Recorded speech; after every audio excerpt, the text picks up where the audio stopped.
सुजाता अपने बेटे की शादी की चिंता में एक मंदिर में जाती है और वहां जाकर पंडित जी से अपनी चिंता बताती है। पंडित जी, मेरे बेटे के लिए एक अच्छी लड़की मिल जाए, फिर मेरी जिंदगी सफल हो जाएगी। मुझे उसकी बहुत फिक्र लगी रहती है। इतने में ही उषा मंदिर में आती है। लंबे घने बाल, बड़ी बड़ी आंखें, माथे पर दुपट्टा डाले भगवान से प्रार्थना करती है। सुजाता उसे देखती ही रह जाती है।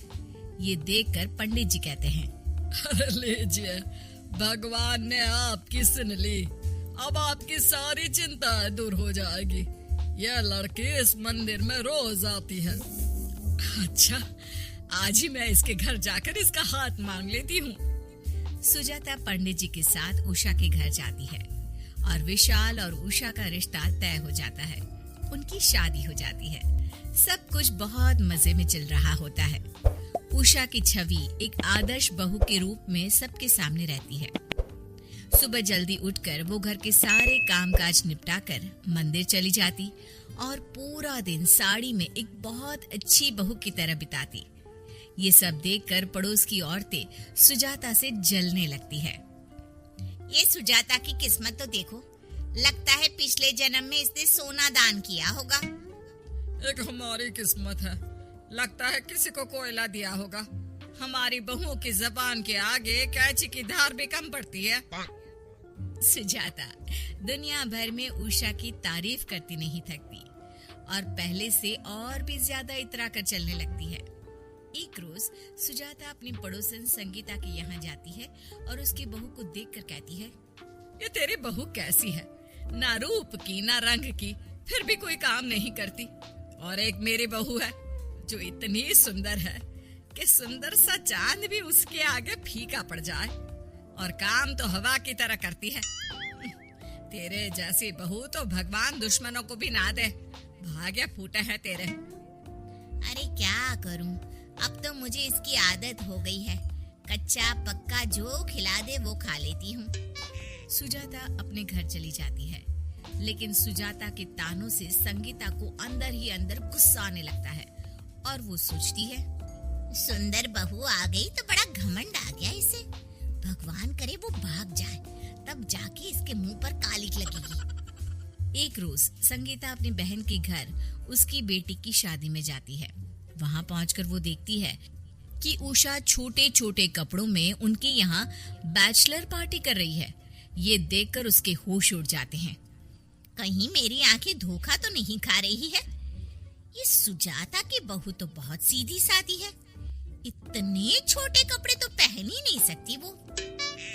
उषा अपनी मस्ती में पूरा गुम थी और वो संगीता को देखती भी नहीं। संगीता अपनी बहन से उषा के बारे में सब कुछ पूछ लेती है और उसे पता चल जाता है कि उषा जैसी दिखती है वैसी है नहीं। वो बहुत ही रंगीन मिजाज की लड़की है। अच्छा, मतलब ये अपने भोले भाले रूप से सबको चकमा दे रही है। अब आएगा मजा जब सुजाता को इसके असली रूप के बारे में पता चलेगा। तब हम लेंगे सुजाता के मजे। उषा पूरी शादी में एक मॉडर्न लड़की की तरह घूमती है। सबकी नजरें उस पर रहती है। शादी के बाद उषा अपने घर चली जाती है और संगीता मन ही मन खुश होती रहती है। एक रोज राकेश अपने कुछ दोस्तों के साथ सुजाता को झूठ बोलकर डिस्को ले जाता है और झूमते रहता है।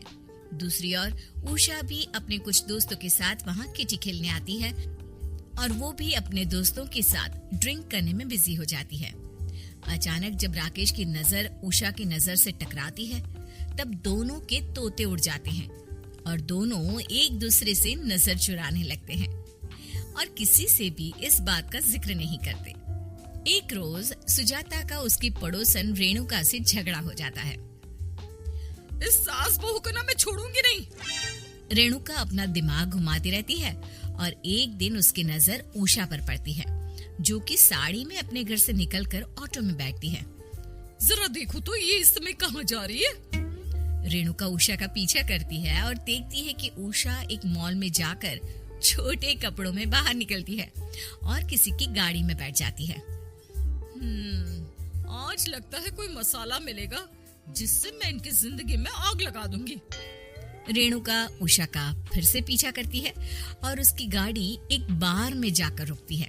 ये देखकर पड़ोसन हैरान हो जाती है और चुपके से उसका वीडियो बना लेती है और दबे पांव निकल जाती है और घर आकर सुजाता को वो वीडियो दिखा देती है। देख ले अपनी बहू की करतूतें, देखने में ही सीधी लगती है, बस सती सावित्री बनी फिरती है सबके सामने, लेकिन ये इसका असली रूप है। गिरगिट के भी रंग इतने नहीं है जितने तेरे बहू के हैं। अरे नहीं नहीं, ऐसा नहीं हो सकता। अच्छा नहीं हो सकता तो खुद ही अगले हफ्ते वहाँ चल मेरे साथ और उसे रंगे हाथ पकड़ लेना।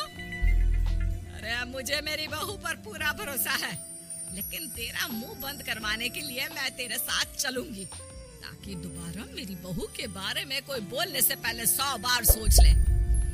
अगले हफ्ते सुजाता अपनी पड़ोसन के साथ बाहर जाती है और वहाँ अपनी बहू को छोटे कपड़ों में शराब पीते देख सुजाता की आंखें फटी रह जाती है। मम्मी जी, आप यहाँ? ये तेरा असली चेहरा है? मुझे झूठा कह रही थी ना। देख लिया ना सुजाता, अपनी बहू को इतना सर पर चढ़ाने का नतीजा। गुस्से में सुजाता उषा को एक तमाचा लगाती है। उषा सुजाता से माफी मांगने लगती है। मम्मी जी, मुझे माफ कर दीजिए, ये आजकल सभी लोग करते हैं। मुझे लगा अगर मैं सबसे छुपा कर करूंगी तो आपको दुख नहीं होगा और मेरे मन का भी पूरा हो जाएगा। वाह जी वाह, अब ये मोटे मोटे टेसुए बहाकर खुद को सही बताने का अच्छा तरीका है, आजकल का फैशन है। तो मेरी बेटी को कभी इन सब चीजों में देखा है क्या? बढ़िया ही। इतने में ही भीड़ में से नशे में धुत पड़ोसन की लड़की उनके सामने आ जाती है। तब सुजाता रेणुका से कहती है, जब खुद के घर शीशे के हो ना, तो दूसरों के घरों पर पत्थर नहीं मारा करते रेणुका। तुमने अपनी जलन से उषा की बदनामी के लिए मुझे यहाँ आने पर मजबूर किया। मेरी तो फिर भी बहू ने ऐसा किया, लेकिन तुम क्या कहोगी? रेणुका, तुम्हारी तो बेटी ने ही तुम्हारी नाक कटवा दी। उषा को मैं अपने रंग में ढाल भी लूंगी और उसके सभी रंग वो आज यहीं छोड़ कर आएगी। पड़ोसन शर्मिंदा हो जाती है। सुजाता उषा को घर ले जाकर बहुत समझाती है और बाद में उसे अपने रंग में ढाल लेती है।